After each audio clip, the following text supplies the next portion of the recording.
their attitude that I see in a lot of people today. I just can't put up with that. My name is Charles Harrell. Today is June 22nd, 2005.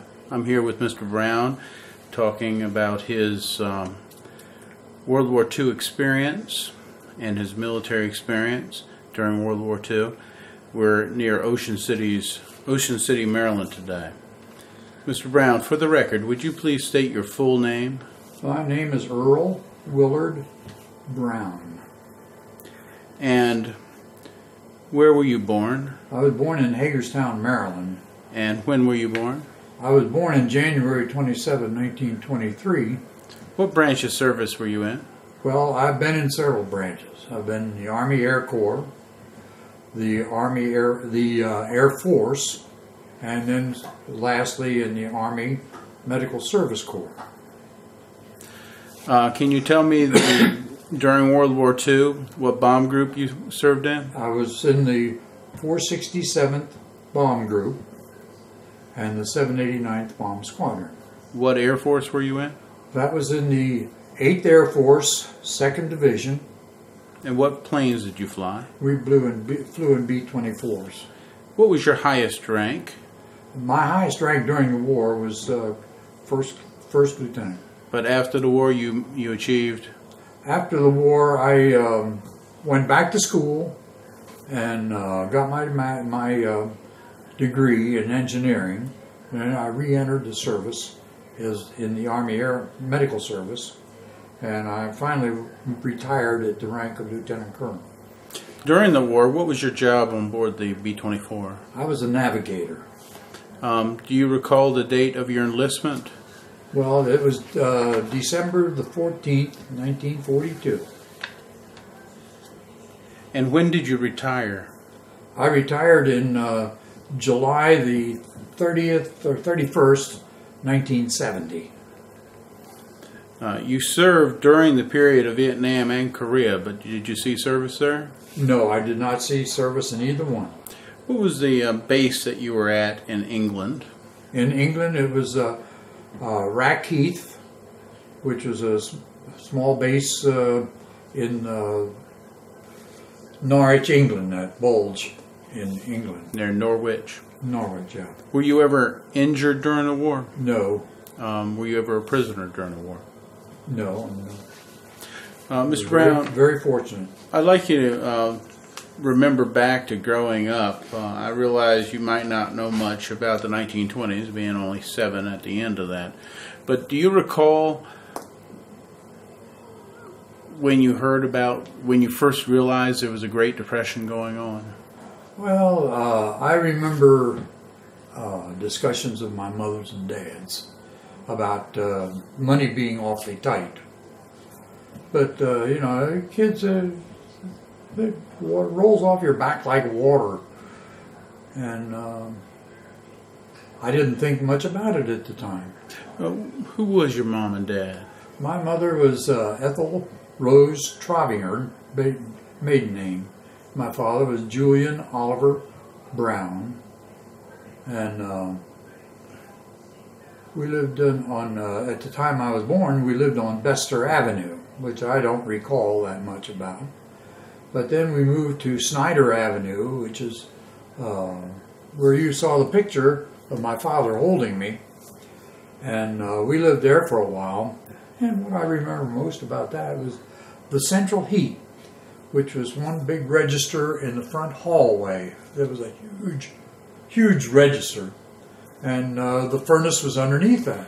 And in the morning, all the kids would gather around that in the wintertime and just let the air blow up and warm your clothes while you were dressing. So, how many children were in the home? Well, let's see. It was just my sister and I, basically. But we had cousins from around right outside of Detroit, Plymouth, Michigan, right outside of Detroit. And we had 1, 2, 3, 4, 5 of them. And they were there constantly, or no, they weren't there. They were just visiting mainly. Right. My uncle worked for the I think he worked for the railroad right outside of Plymouth. What did your dad do? My dad was a railroader. He was a machinist for the Western Maryland Railroad, and he worked in the roundhouse in the shops up there in Hagerstown. And every now and then he'd have to go up to Baldwin Locomotive Works, which was just outside of Philadelphia, and he had the job of checking on the orders for new engines that they had. You didn't see that picture with my sister because I have that. It shows him standing up on one of the engines that they had just ordered and were delivering. Did you ever go to work with your father? Yes, I did. He was a son of a gun to work for. As a matter of fact, I remember when I graduated from high school, my family had moved to Baltimore, and my father was in charge of the Western Maryland railway system in Baltimore, Maryland. And I said something to him. Dad said, what do you think about me getting a job with the Western Maryland Railroad? He says, you know where their office is and where they how to go about applying for a job, don't you? So he left it entirely up to me. So no family connections? Well, I'll tell you, the worst part of the whole job was when they found out I was the boss's son. Because I got along with them fine up until that point, and then everybody was trying to do favors for me. I don't know what I guess they thought that that would bring something to them. You were 18 years old by that time, is that right? Well, yeah, about 18, yeah. And there are a lot of things I remember about that job that I think I learned one heck of a lot from one old. He was a Swede, and he was a huge man. He was used a torch, and he had a fight one time, and he burned his shoulder all up. But the strange thing about it was he was deathly afraid of insects. And at quitting time, a lot of the men would, they'd slowly move down the car yard, which is where I was working, and we were reconstructing railroad cars. And they'd move down the car yard, and they'd sneak into the locker room, and they'd get a dead grasshopper or something like that. They'd tie it to the lock on this old Swede's locker. Well, when he got off, you never saw or heard such a commotion. When he walked in there, anything he could grab, he was just beating the living daylights out of that doggone little old dead grasshopper. And the guys thought that was just funny as the devil, but that's the way he was. But he taught me one thing. I bucked rivets for him. And he would put a rivet in the sleeve, and I'd put the bucker on it, and I'd be holding it.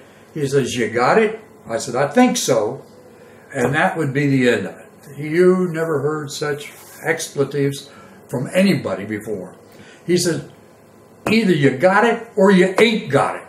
And that, I will never forget that expression. He said, "Either you got it or you ain't got it. There ain't no in between," as far as he was concerned. But I guess he's long gone by now. But you recall his name? No, I don't recall his name. But he taught you a lot. He taught me an awful lot. He taught me how to burn metal. He taught me how to rivet. He was if he liked you, you were okay. I mean, you got along fine with him. So I wouldn't want to cross him. Your dad worked for the railroad. Was there any time during the Great Depression where he was laid off? No. He was very fortunate in that regard. He had a steady income all of the time. But during elementary school, did you have any close friends that you remember today? Well, the one young fellow that I don't remember him in elementary school, but I do remember him from junior high and on up. His name was Harrell English. He was he was the class valedictorian. He was the editor of the high school yearbook, and he went on to become a psychiatrist with his full medical degree, and he was in charge of the hospital up here in Cambridge, Maryland, when it was active. And I've talked with people that have met him, and they all just feel exactly the same way about him that I felt all my life. And I used to go down and play at his house, and we were right next to the city park in Hagerstown. And we'd go over and we'd play tennis and play baseball. We were spending an awful lot of time together, and scouts together. You were a scout. Oh yeah. Can you tell me what scouts was like in the 1930s? Well, it was.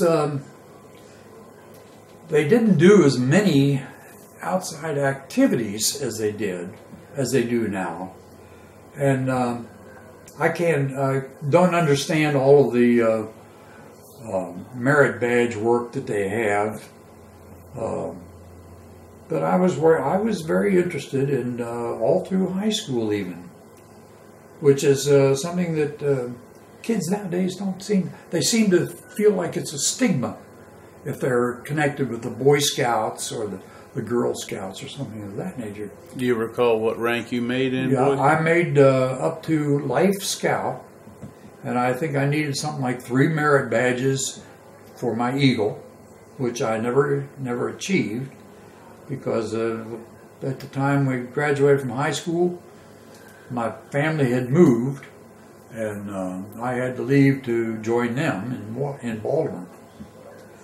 And down there until I got a job as a machinist apprentice at Baldwin Locomotive Works. I worked on the car yards at the Western Maryland Railroad. Was that Western Maryland Railroad job the first employment you ever got? Well, no, I can't say it was the first employment. I delivered mail, not mail, but papers, and I was a janitor for the elementary school that I attended for a while. My uncle used to be the janitor, the main janitor, and he'd hire me out, and I pushed brooms around the school and rearranged the dust, so to speak. As a kid, did you have any pets that you remember? Pets? Pets. Yeah, my mother didn't like all of them, but I used to collect spiders, and I had a pet mouse, a pet rat, I guess you'd call it, and it's just the general run of pets. We always had a dog. My sister and I've got pictures of my sister and I with one of our dogs, and my dad had one dog.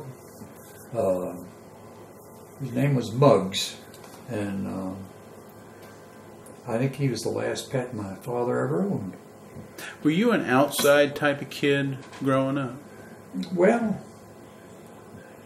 yeah, I would say I wanted to be, but let's put it this way. I had scarlet fever as a child, and it left me with a heart murmur, that was not always detectable.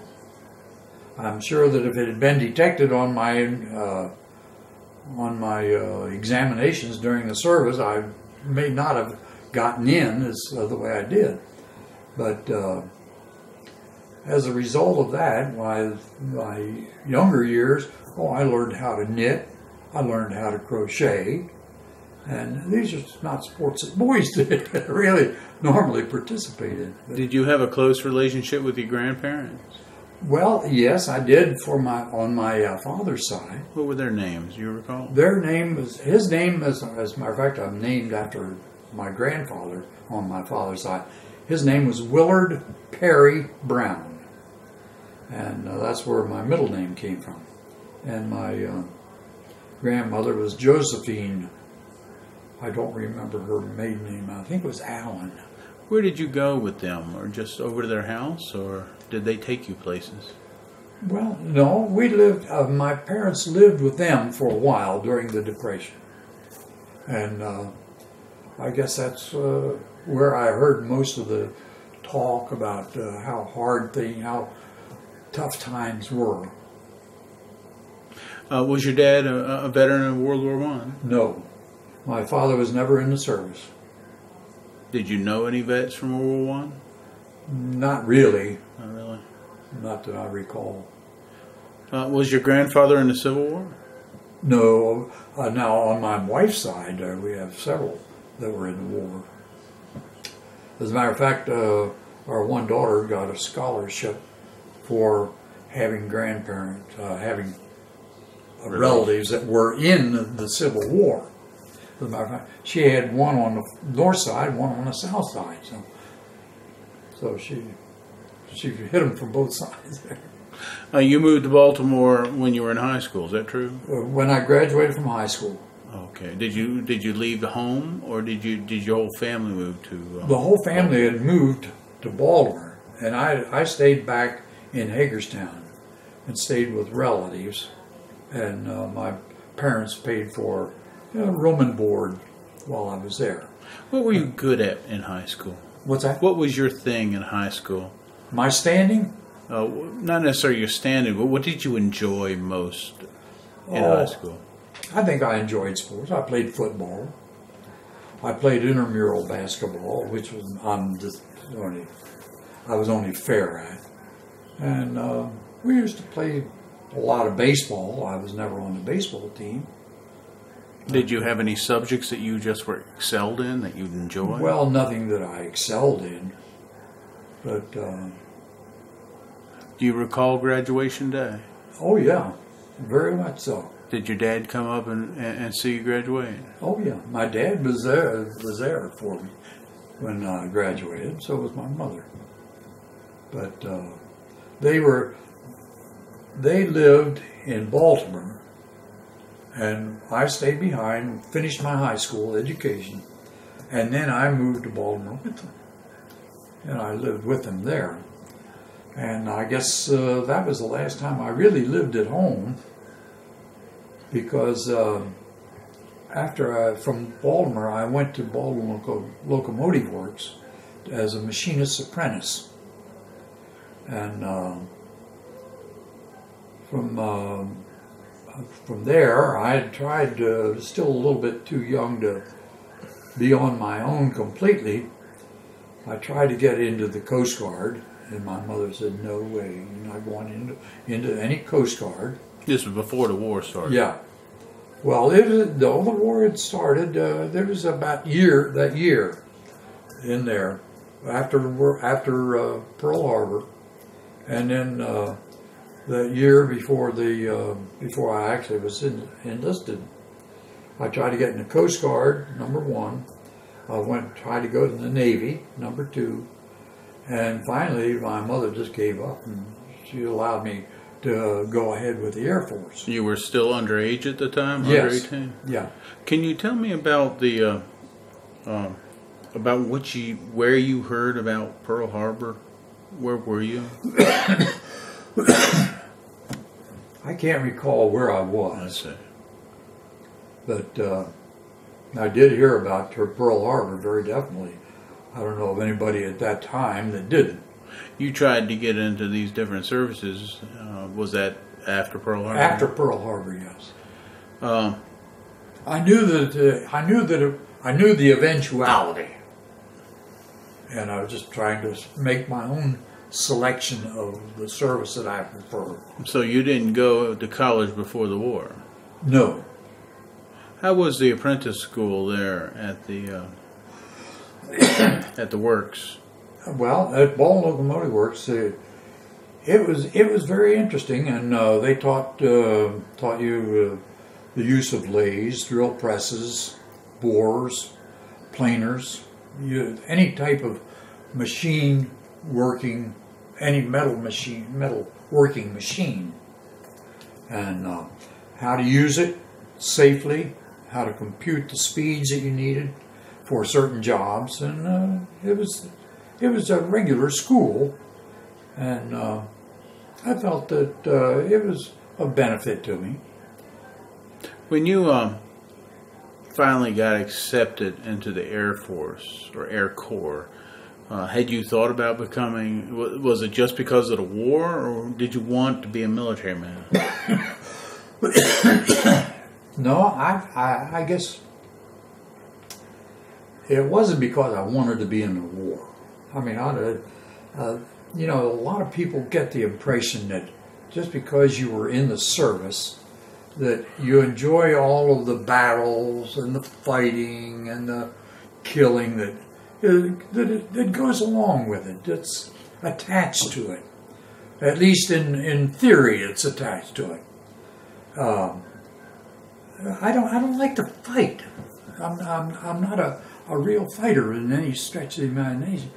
But a person reaches a point where they want to protect what they have, and they're willing to do most anything to achieve that. And I think that what I was enjoying life, and what I could read in the papers about the Europeans, what was going on in Europe, and the life that they encountered over there, I guess just was something almost innate that I wanted to protect what we had and what I had been enjoying. Did you have friends who went in the military? Oh, I had a lot of friends that went into the military. Before you did? Some of them before and some of them after. Did they try to convince you to join? No, they didn't say anything one way or the other as far as that's concerned. I think we were all basically independent in that regard. Our football captain, he went in the service, and he was killed.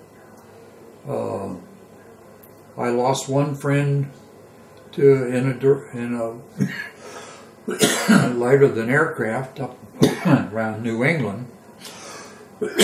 He was with the Coast Guard, and he was shot down by a warship, U-boat that was off the coast up there. And I lost one friend that was on the Bataan Death March. He died in the arms of another friend. As a matter of fact, 2 years ago, my wife and I attended a high school reunion, and we talked with our friend Harold, my friend Harold Hart, who was also in Tom Brokaw's, Tom Brokaw's book, and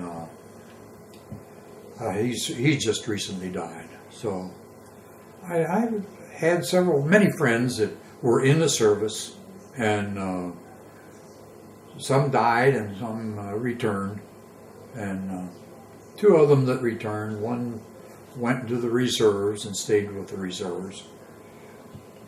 But you joined the military about a year after the war started. During that first year of the war, did you participate anyway in scrap drives or? Well, no, I didn't. I was busy working. How about rationing of supplies? Were you affected by that? My parents were, but I was in the service most of the time when the rationing occurred. So that first year of the war, you didn't see much rationing? Well, I didn't see much, no. Right. Of course, I didn't have much in the way of an automobile. And what my parents were rationed with, I had to do with. After, while you were working at the Baldwin Locomotive Works, did you have your own apartment or room? Well, I had my own room. It was about a little over a mile and a half away. And I used to walk to work. That was my only means of transportation. And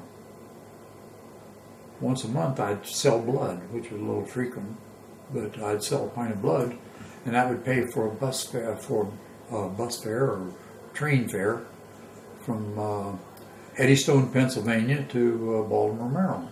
So I'd get home. When you were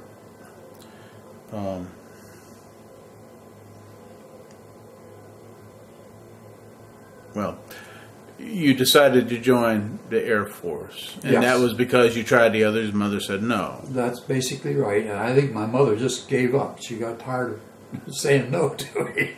So Well, I think she also realized that it was going to come one way or the other. Where And was the recruiter that you went to sign up? it was in Baltimore. And the day you were ordered to show up, do you recall that day, the first time? No, I don't. I don't recall the exact arrangements that I faced or went through with the enlistment. But I had asked for the Air Corps, and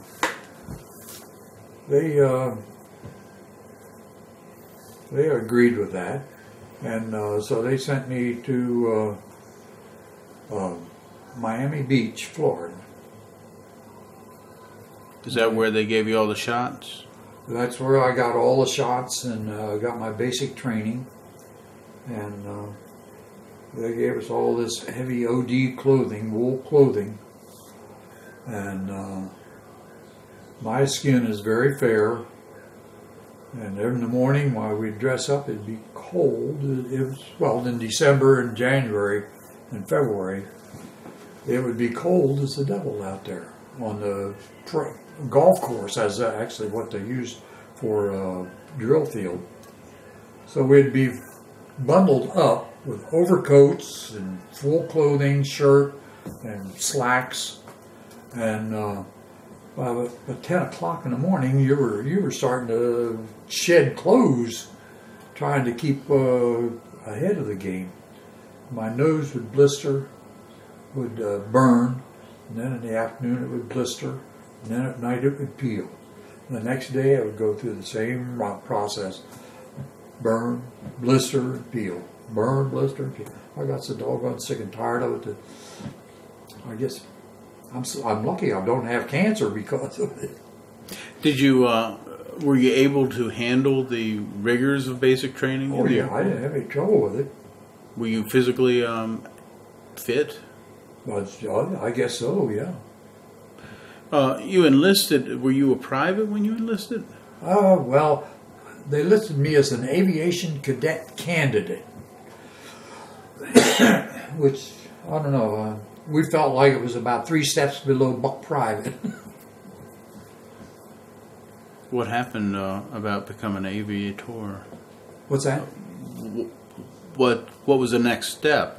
You were a candidate. From basic training, they sent me to Alliance, Ohio, which is at Mount Union College, and they put us in the dorms there, and we attended classes. And at the same time, they took us out to the airfield, and they introduced us to lighter than aircraft. Dirigibles and such? No, not dirigibles, but the small planes. I can't think of the name of them right now. But they were the top wing, just single, double-seater. Piper Cubs? Piper, well, like a Cub, yes. Right. And they taught us how to fly, but we never soloed. They'd teach us to the point of soloing, but we never soloed. Did you want to be a pilot? Well, I would have liked to be a pilot, but I don't know what changed my mind. I liked math, maybe I was trying to think in advance. And I figured that if I could get some sort of training using math experience or math,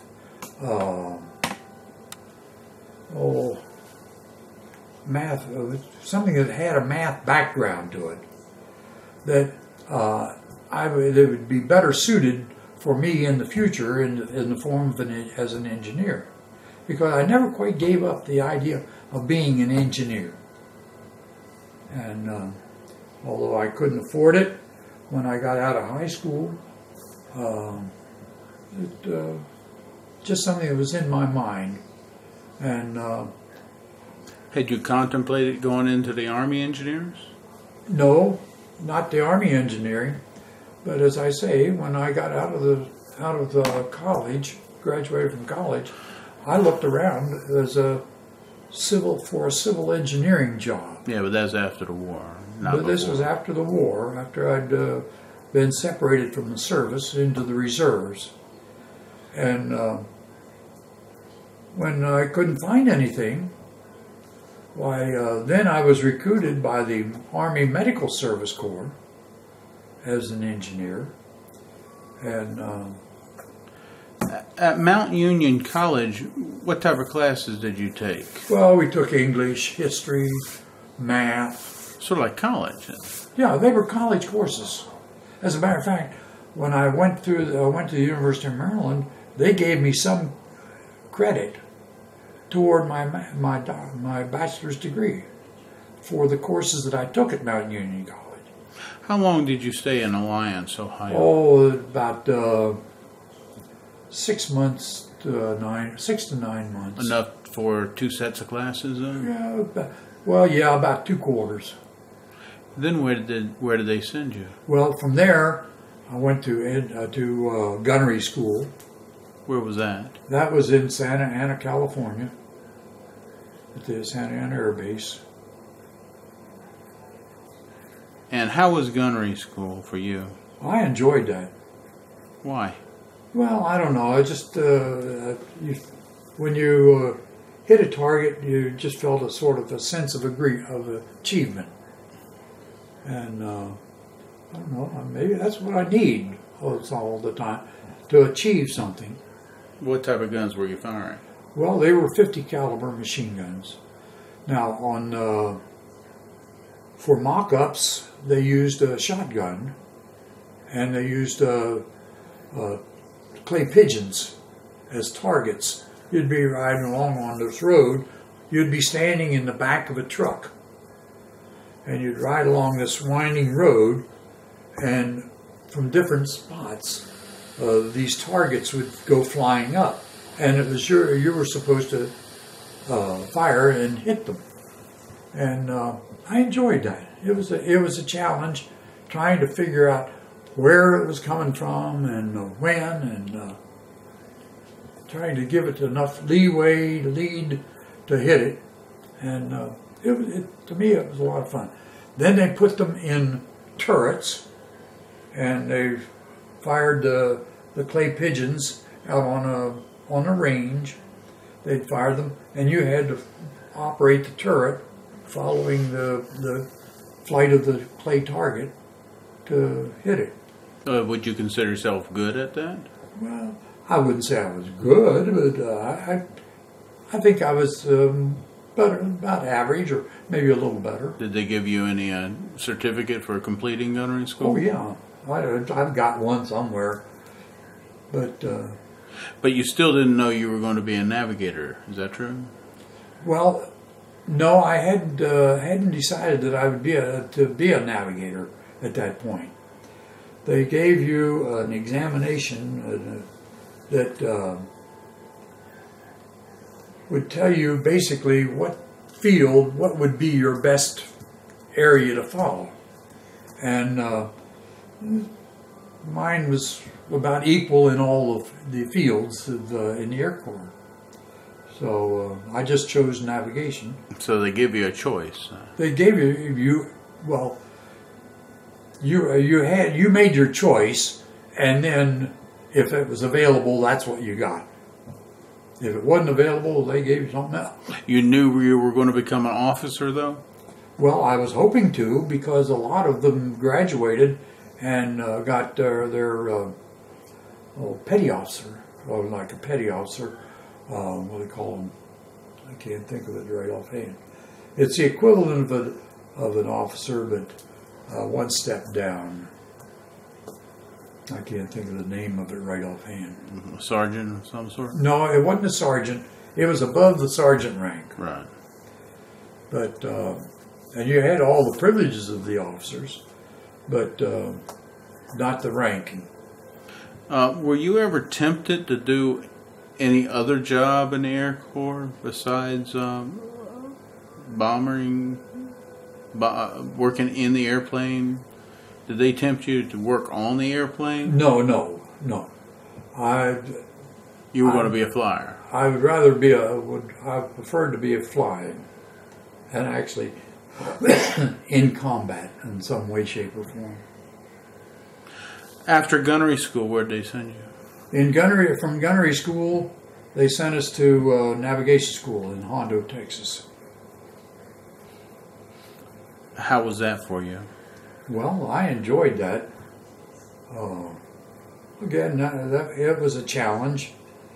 We had to learn a lot of spherical trigonometry, and we learned to identify constellations and various stars, and how to sight the stars.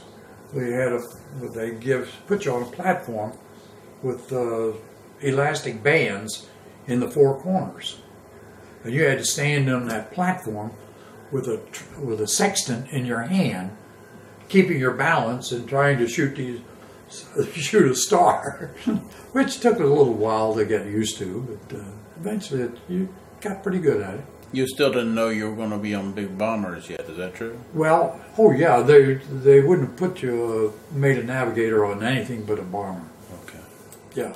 So you knew you were going into being bombing. Yeah, I didn't know which bomber or anything about it. After navigation school, where did they send you? Well, there they send us to Tonopah, Nevada, which is more or less a transient station where you marry up with your crew. Now, did you fly with the same crew primarily the entire time? Oh, yeah. Can you take a moment now and just tell me about your crew? Well, yeah. We had an excellent pilot. His name is Pippinger, James C. Pippinger. And he was, I think he was a little bit older than the rest of the group. But he had a good head on his shoulders, was thinking all the time, and he was an excellent pilot. As a matter of fact, he was chosen when the demonstrators came by from the people that built the B-24s. He was chosen to fly with them, and actually they did some things with B-24s that people said was not possible at the time, and it gained altitude with one engine, and it just almost rollovers. You remember where he's from? No, I don't. We followed him for a long while, and he was down in Caracas, Venezuela for a while, flying aircraft down there. Yeah, he'd come back every now and then. Who was your co-pilot? The co-pilot was Harrell Ray. Let me get a picture of him. Well, we'll get it after a while. Okay. Harold Ray. Harrell Ray. He lives in Las Vegas, Nevada. Today? We visited him with, a couple years ago. Where was he from back then? Was it Las Vegas? Well, he was from Las Vegas, Okay. yeah. Tell me about him. What was about him that you liked? Well, he was a lot shorter than Pippinger, but he was stocky. And it's very fortunate because he balanced that ship with a lot of times when other people probably wouldn't have been able to because of his stockiness and his strength. But he was.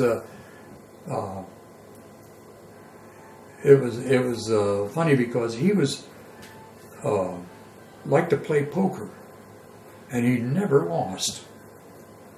Of course, being his background with from Las Vegas, why he knew how to play it, and when he knew, as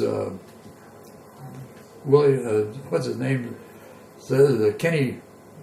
I can't think of his name now. Kenny says he knew when to hold them and when to fold them, and he never lost.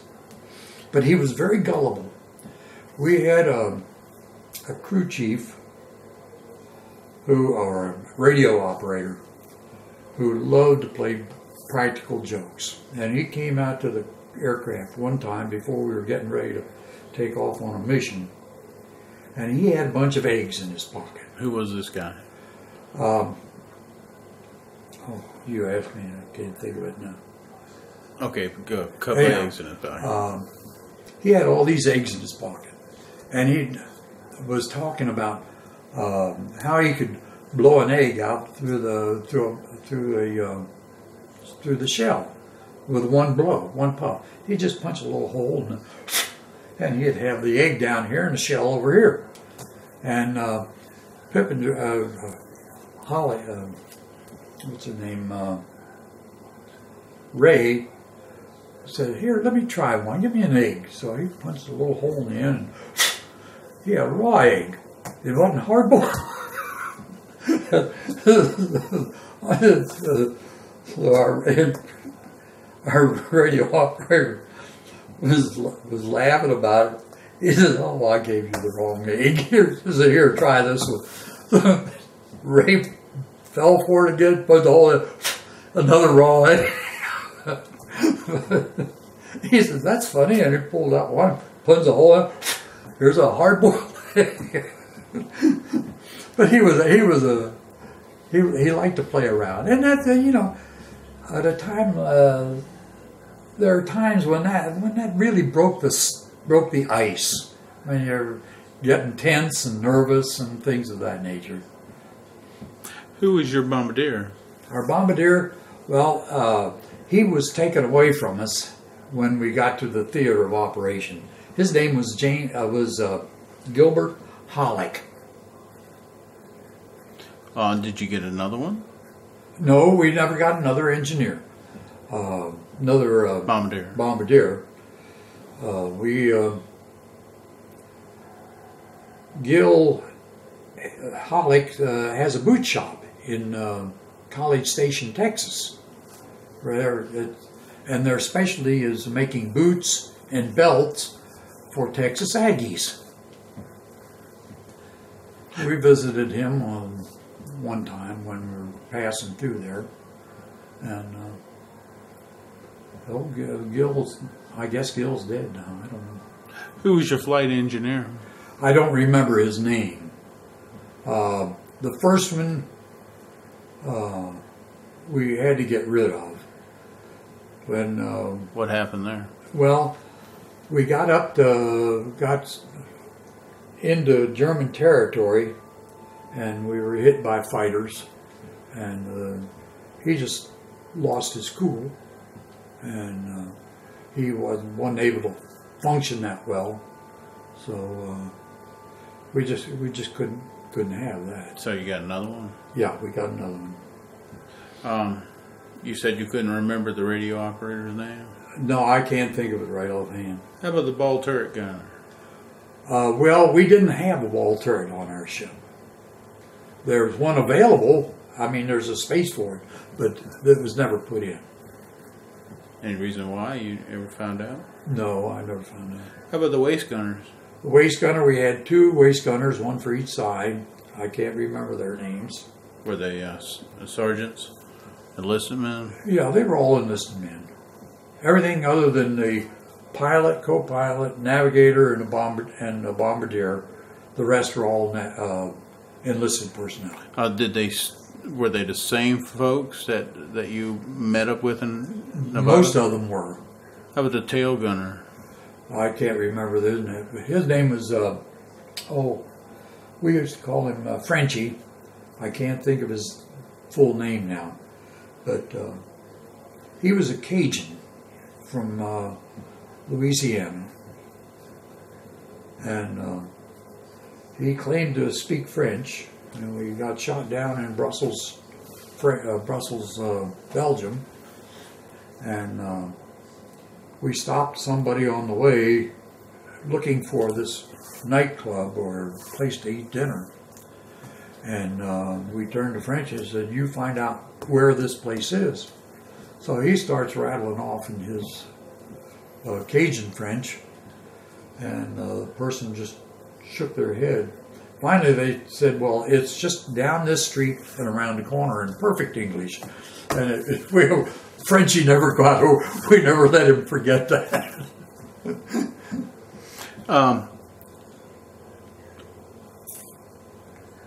You stayed in Nevada just long enough to get the crew together. Yes, we stayed there. I forget how long we stayed there for training to get acquainted with the various crew members. Where did they send you after? Well, from there, we went, were deployed overseas. How did you get overseas? We went on the ship Ile de France. So you didn't fly to sea? No, we did not fly overseas. Where did that ship take you? From where to where? Well, it took us to, I think it was Liverpool, England. What city did you leave America from? Left that from New York. Had you ever really been very far from home growing up, besides within 100 miles of Hagerstown? Well, every year, just about every year, my father packed everybody up and we drove to Michigan, sometimes to the Upper Peninsula of Michigan. So when you were in the military going from place to place, it really didn't affect you being away? No. Had you ever become homesick during all this training? Not really. I mean, I was anxious to see my folks, but I wasn't. I can't say I was homesick. Did you ever get a chance to go home to visit them? Oh yeah. When I graduated from navigational school, I got a chance to go on leave, and let's see, from when we left on our way to Alliance, Ohio, we had a chance to go on leave. You arrive in Liverpool on board this ship. Was it a huge ship or was it small? Well, the Ile de France was one of the major ships, and it has been refitted. It was a luxury ship to begin with, and it was refitted to take care of troops. We had a USO troop on there, and I think Bing Crosby was on there. Did they put on a show for you? Oh yeah, they put on shows for us. And but that was it was an uneventful trip across. You didn't get seasick? No. The only time I got seasick was on my graduation flight from navigational school. I got airsick, but that was as long as I was navigating, I was fine. But then when my portion of the graduation flight was finished, they put somebody else in there, and that's when I got sick afterwards. Did you see any shows, USO shows, before you left the States? No. What did you do for leisure time, or did you have any leisure time during that year of training? For the year of training, no, we didn't have any real leisure time. in all of that training. It was one school after another Yeah, well, it was just a rapid course. So you had the weekends, but that was it. And how close were you with other people on the board, the Ile-de-France? Did you room with? Oh yeah, my God, I can't remember how many other people were in that room with us, but there had to be at least 4. And you were an officer by that time? Yeah. When you got off the boat at Liverpool, had you made, well, were you with the other officers from the airplane? Oh yeah. We grouped together there. Did you? And then they sent us over to Ireland to get further training on specific equipment that we were going to encounter in that area. Which was the B-24? Yeah. Was it anything different from what you had trained with already here in the States? Well, when we had been taking navigational training, what we had to do is we had to develop, to find out where we were, we had to develop a line of position from one, say a star, or the sun at a certain time of the day on a certain day of the year. And you drew that line. Then you looked in the opposite direction and you got another line of position across that. And then you figured what your airspeed was. Then you moved it up along to the line, the second line of position you had. You found out where you were, definitely then. So, but in Ireland, what they had to do was they taught us, they had what they called a G-box. And what it amounted to is that G-box gave you the lines, 2 lines of position simultaneously. So we had to learn how to use that, because you didn't have to fiddle with anything else. That where you got your lines of position where they cross, that's where you were at that instant. So we had to learn to use those things. Is that where you got your aircraft, or when did you receive? No, when we went back, we were not assigned a one specific aircraft. We were assigned to the group, and then what aircraft, we were assigned to different aircrafts on each mission. If occasionally we got the same one, but by and large it was the same one. It was a different one. Did you name your aircrafts? No, we didn't. We selected names that we liked, and we called it that, but we didn't name anything to put on the aircraft. Do you recall any of the names of the aircraft you did fly? Oh yeah, let's see. One was called Double Trouble, and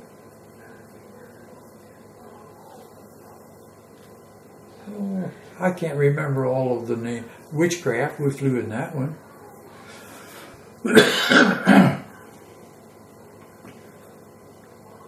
If you remember any more during the speed. No, I don't. Can you describe the airplace at Rackheath? What did it look like? It looked way out in the boondocks. I think if you'd gone too much farther, you'd have been in a drop-off place. But that's the way it felt. But we got from there. Well, we got into London and different places to see, and we got a little R&R down along the southern coast. Did you get to go to the cliffs at Dover anytime? At Dover's? No, actually, I never saw the cliff at Dover except in flight. And my wife and I took a cruise to the Balkans last year, and coming back in, we landed at Dover. We docked at Dover, and we could see the chalk cliffs there. But you didn't see it while you were there. No, I didn't see it that well. Did you on this? Have you ever been back to Rockheath? No, I have not been Rockheath? back there. Although they've had reunions and things of that nature. Do you recall the date and the mission that you flew first? That I flew first? Oh, Yes. I'll tell you.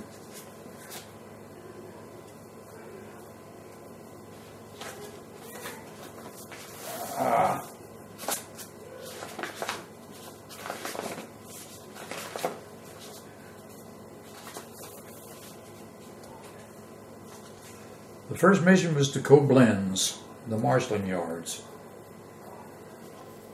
October the 9th, 1944. So D-Day had already occurred, Oh, yeah. Yeah. but you were still flying out of England. Can you recall going up in that airplane and going that mission? And what can you recall? The thing I recall most about that particular mission was the nervousness. I mean, first several missions, while you get the feeling, is this really happening? What's it going to be like? Am I going to get back from it, or what's going to happen to me? And you have a little bit of apprehension.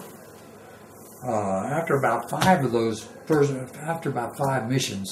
that apprehension sort of goes away. You know what to expect, and I don't know whether it's just an acceptance of the possibilities of what could happen or what it is, but you don't have that nervous feeling anymore.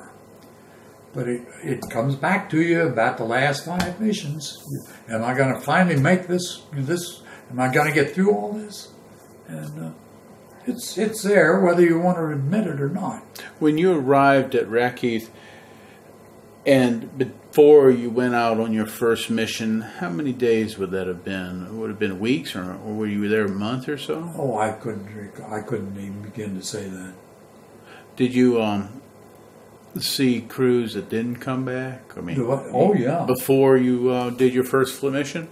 Well, not before, but all during the time there were crews that went out and didn't come back.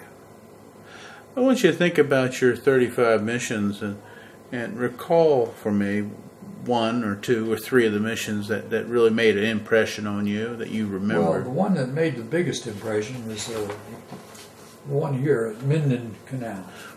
At Minden? Minden. It was an aqueduct.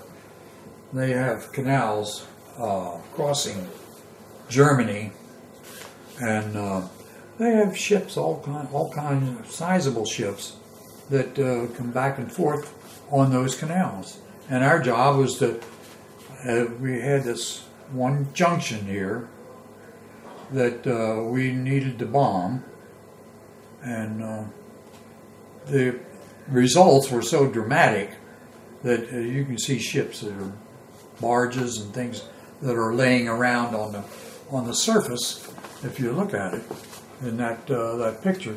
Now this picture is something that my mother collected off the newspapers. From the newspaper back in Hagerstown, and I married it up with the mission that I was on. Tell me about that mission. What occurred? Well, there's really not much that you can say that occurred.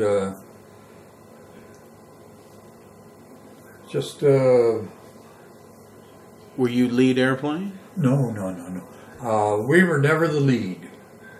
For the simple reason we didn't have a bombardier. Our bombardier might have been leading that in another plane, but we dropped bombs on the lead ship, and we'd fly in a fairly tight position with the lead, the belly, and then right wing, left wing. And when I say they were in close formation, I'm talking about wings being within 2 or 3, 4 or 5 feet of each other. And your tail of the lead ship is right there, almost in the nose of the belly ship.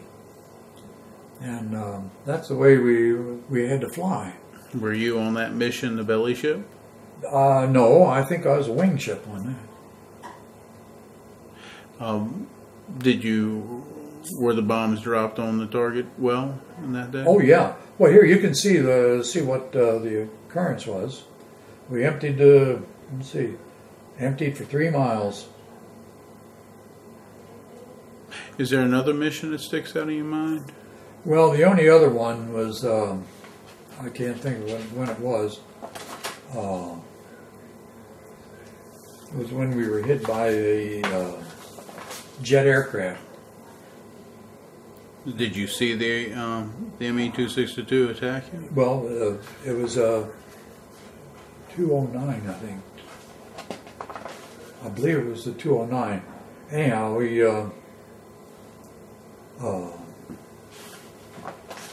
I don't recall that much about it, but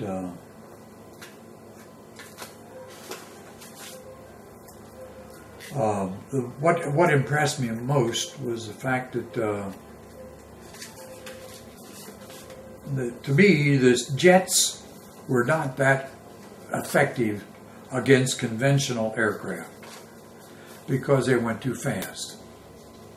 And the only way they really had any time to have their guns bearing on you was when they came in at 6 o'clock, either 6 o'clock low or 6 o'clock high. And that was the only time when they were flying in the same direction you were. It slowed their speed down, essentially, I mean, relatively speaking, so that they had more time to get their guns bearing. But the speed of them was something that just couldn't, it was phenomenal. How close did that airplane come to yours when it attacked jet you? airplane? Well, I remember our tail gunner said there's a plane coming in at 6 o'clock high, and I stood up on. The jet aircraft is coming in from 6 o'clock high. 6 o'clock high, and I jumped up on my seat to look out my Astrodome, a little bulging window up above, and I no sooner got up there than he was gone. So that was the only chance that I really had to see one, and it was very, very so quick that I don't remember that much. So it's just a blur. It was just a blur. Did your airplane ever come under attack by another aircraft fighter any other time?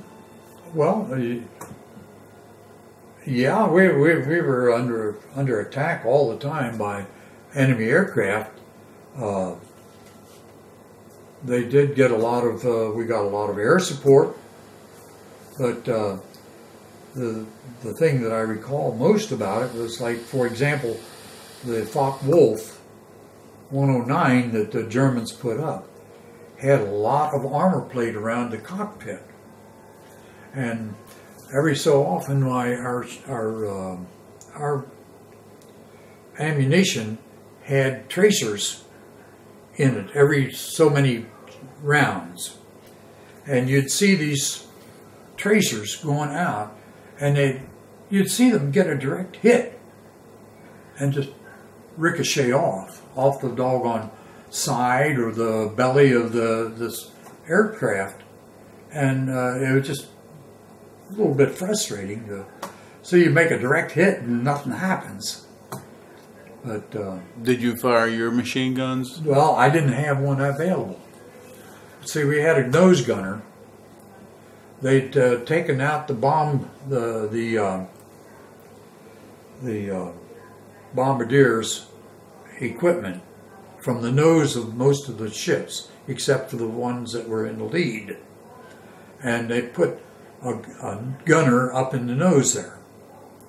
And it was my job when I saw the lead ship drop their bombs, I taught, what do you call them? Flip the switch. Yeah, I toggled the switch and dropped our bombs. That was my job once we got to the target.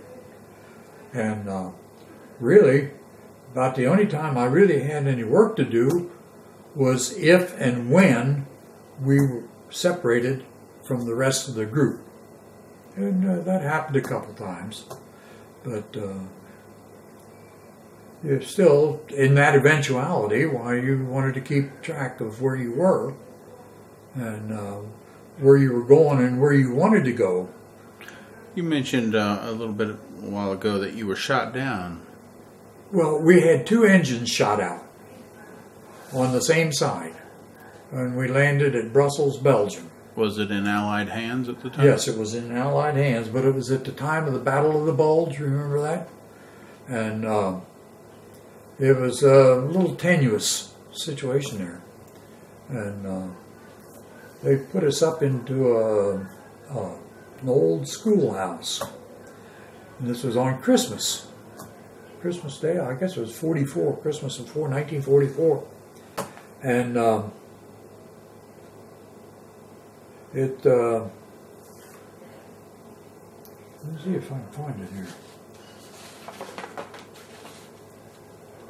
March. Anyhow, they went to feed us dinner, and the only thing they had available was a chamber pot. And that's what I had my Christmas dinner in. And I don't know how it happened, but we got going through the line, and the dessert came first, so that was on the bottom of the pot. And it was just the reverse of what you'd want normally to have. So there's just crazy things like that happen all the time. How long was your airplane grounded there in Brussels? We were grounded there for about 2 or 3 days. And finally they just, instead of repairing the plane, they just sent another plane to pick us up. But in that meantime, I had been very fortunate. We had, for mattresses, we had these metal cots. And most of them had what they call biscuit mattress. A mattress about that long and about that wide. And then you had 3 of them, made up the length of the cot. And I had been very fortunate that I had been able to find myself a single mattress, one that didn't come apart and freeze your rear end off in the middle of winter. And so that was okay. But when I got back, my mattress had been confiscated along with a lot of clothes and other things that I had around. Were you ever reported missing at any time? Well, yeah. At that time, I was reported as I had given them a heading to follow to get back to Brussels, and the pilot had radioed, broke radio silence long enough, said, "I want to check my navigator's heading." And it got misinterpreted that his navigator had gotten hit in the head. And so that's why everything disappeared all of a sudden when I got over there. Let's see. Here's one, December the 28th. December the 25th, Christmas. This is the one. That's when you were shot, engine shot off? Yeah. We landed in Brussels, December the 25th.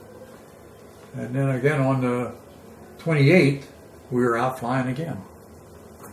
But in those 2 days, those 3 days, when things got torn apart.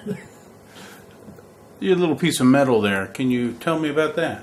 Well, there's a little junction box underneath one of the windows in the navigator's compartment. As you face the front of the plane, it was under the left window. And I usually put my arm on there and rested on there and looked out, see what's going on.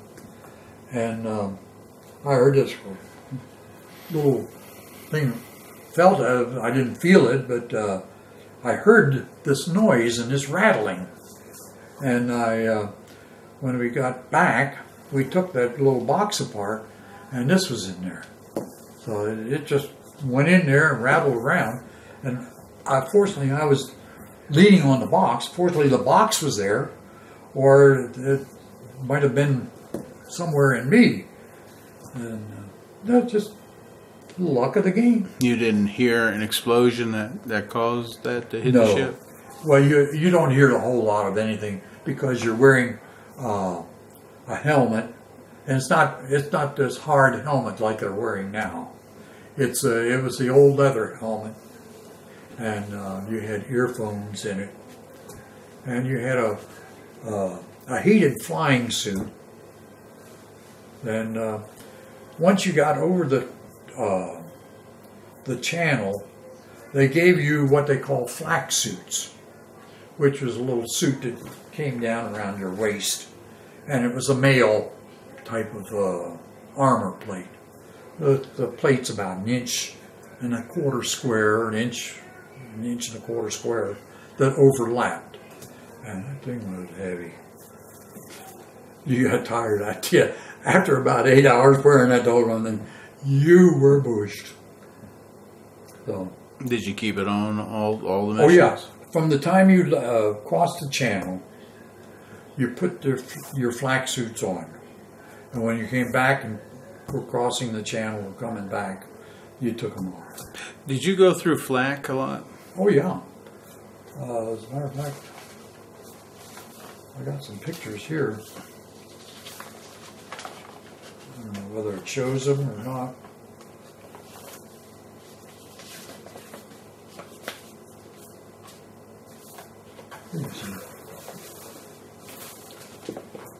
Here you can see some flak over here. Did you take those photos? Yeah. Well, yeah, these were taken.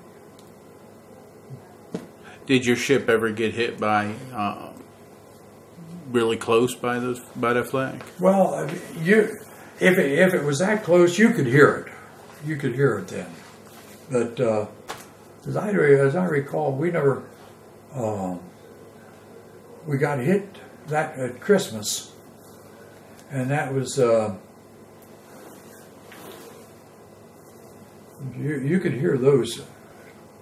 You could hear those when they hit, and it took out both the engines on the one same side, and that's when the strength of our co-pilot came in, because he had to sit there and just put his foot on the one rudder to hold the plane into a steady position, and he had to feel the pilot moving the rudder at the same time so that he could ease up just enough pressure to allow the plane to be operated or be manipulated.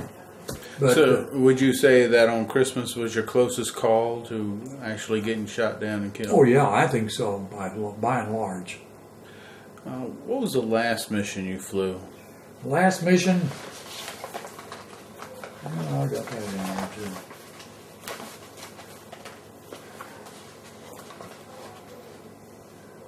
Mission 35.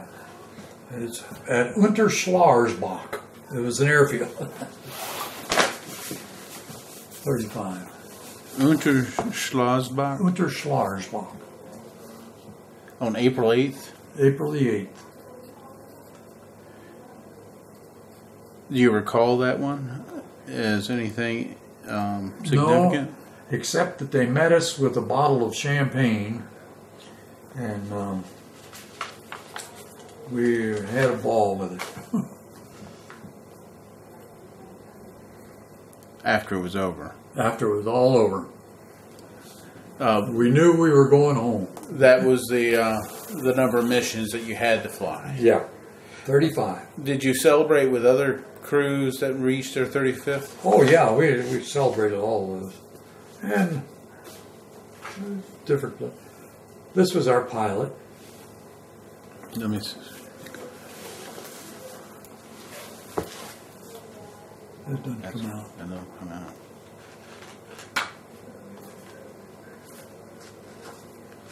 That was your pilot? That's the pilot right there. Go ahead and hold it up here and let's see it. That was your pilot? Who Yeah. else is in that picture? James C. Pittenger. And who else is in the picture? Well, I don't know the rest Don't of know. them. This fellow's at, but we didn't pay for a single drink that night. Was that your last flight? No, that was in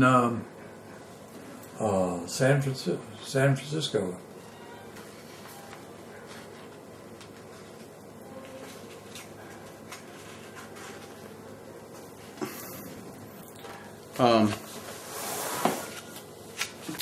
How long did you stay in England after your last flight? Not too terribly long. We left shortly after that. And where did you go when you left? From there, we came back to. We got a little bit of leave, went down to Miami Beach, and went to more or less reassignment school. They were going to reassign you after 35 They were going to hours? reassign us, and then from there, we came back to. I was sent to where was that? Ellington Field in outside of Dallas, Texas, and from there I was discharged. Was the war in Europe over? Yes, it was over by then. How about in Japan? Was it over there too? Yes, it was over there too.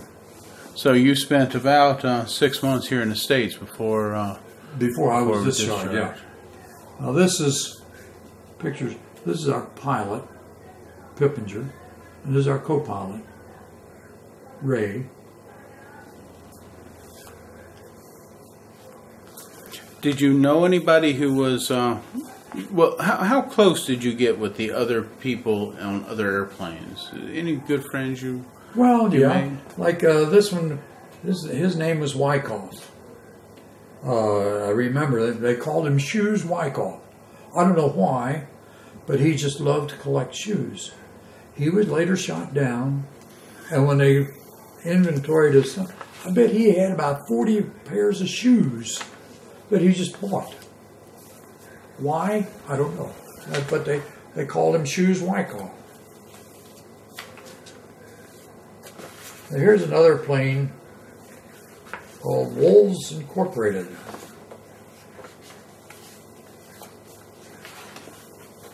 When you flew? That was one of them that we flew. This was one of our pictures of one of our crews up here. Pilot, co-pilot, myself. Now this fellow just died. So you were in this picture? That's me. Right. Was there any people that you knew got shot down and that you were extremely close to? Well, it's Shoes Wyckoff. Shoes Wyckoff. Yeah. Did any of your crew members ever get wounded? No. We were very, very fortunate. While you were at the field in England, did you have plenty of supplies like food and mostly food, I guess? Did you have plenty of food at your? Oh yeah. On flight day, when we were flying a mission, we'd be up about 3 o'clock in the morning, and we'd get fresh eggs and on those days. Other days, it was just powdered eggs. Did you ever carry anything for good luck? Hear anything for good luck? Carry anything for good luck? No, I didn't. No. Did you have a nickname for yourself, or did somebody nickname you? No, my uncle used to nickname me. But not in the military? Else. He always called me Mike. My sister was Ike. Mike and Ike. Well, that's Do you recall going to London and doing any touring while you were in Britain? No. Yeah, we got around to Hyde Park and places like that. Did you pull any pranks on anybody while you were in service? No, I can't say that I did. Were you a very business-like type person? Well, I think by and large, yes. I mean, I enjoy a good joke, but I don't like to pull, something that might possibly backfire and hurt somebody. That's not my speed. As I say, I don't like to fight or cause a lot of problems like that. Were there any girls that you met overseas that you had interest in, although you may not have followed? No, not really. How about civilians? Did you have much contact with civilians? No, not really. At the time, no, this was in Hyde Park. Ran into a friend of ours from home there. Did you meet anybody overseas that you knew before? No.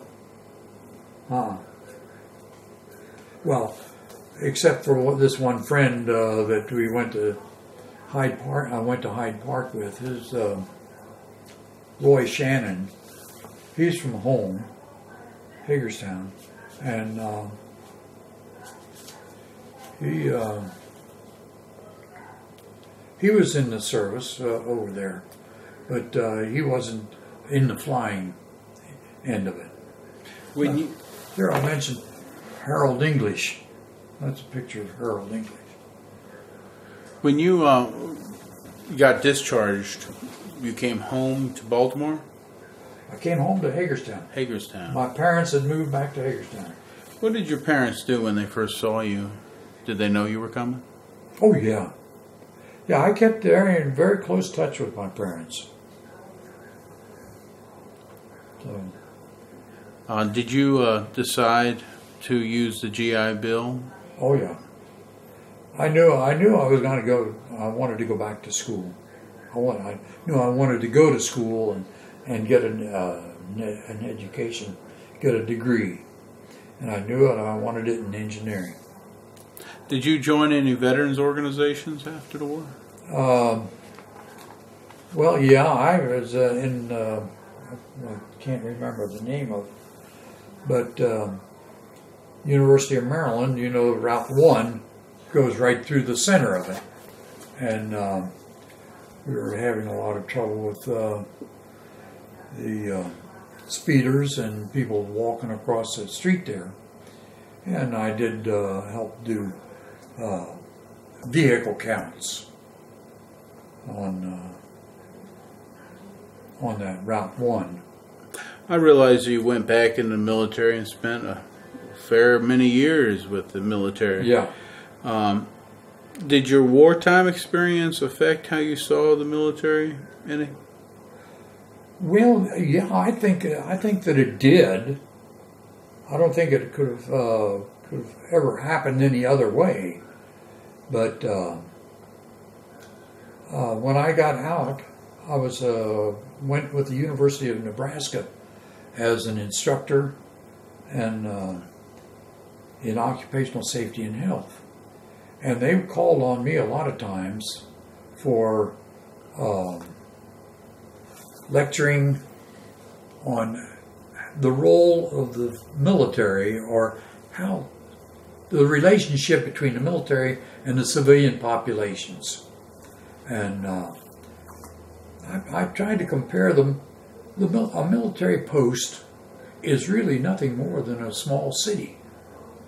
It has its own organizational setup.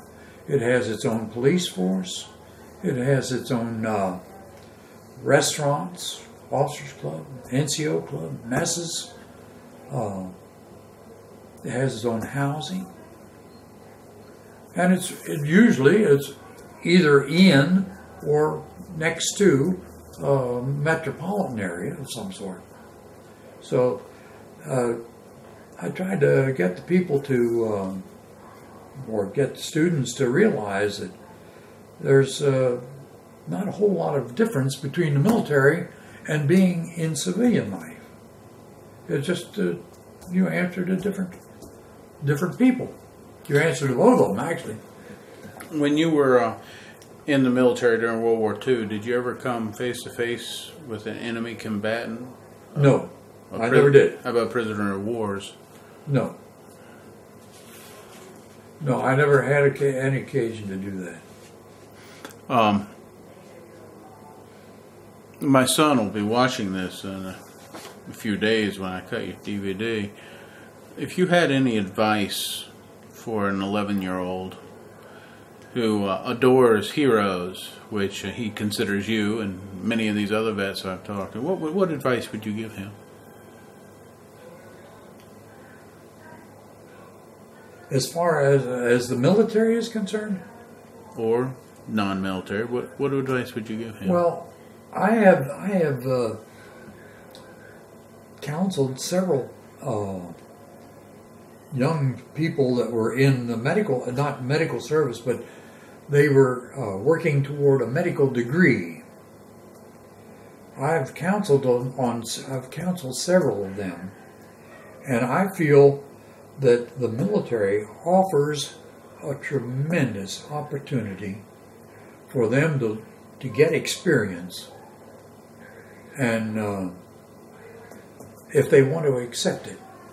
By that I mean, when they go into the service, they go in into a little advanced rank, and they can do their internship there, and they get a real wealth of training and experience in the emergency rooms, just on it by itself, with not only accidents such as you're going to find here in a municipal hospital, but in other areas of life as well.